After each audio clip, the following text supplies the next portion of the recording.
We were fortunate, well, unfortunate to start. We had two plane mechanicals that they attempted to fix twice.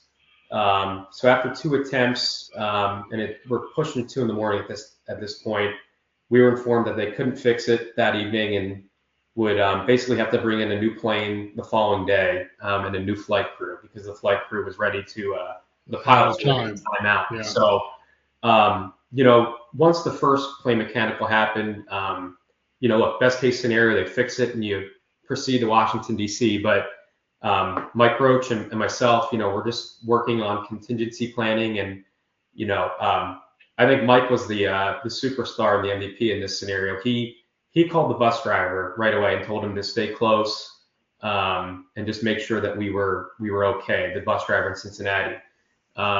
So after we got word that we had to spend the night, the bus drivers pulled back up to the plane and we started transferring luggage from under the plane back onto under the buses, and pulling everybody's suitcase. So that took a little bit of time, but the biggest challenge was finding a place to stay. That night. There was the Cincinnati Open, that pretty big tennis tournament in town, and you're not in a super big city with a whole bunch of hotels. No.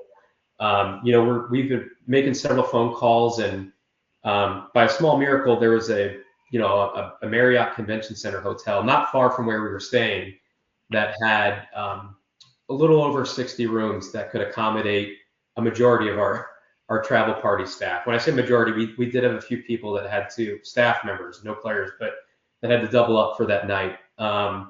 So around 3 o'clock, the buses left the airport after we transferred the luggage underneath, pulled up to the hotel around 3:30, and between 3:30 and 4 o'clock, we got everybody up into the room for their night, and we had to travel from Cincinnati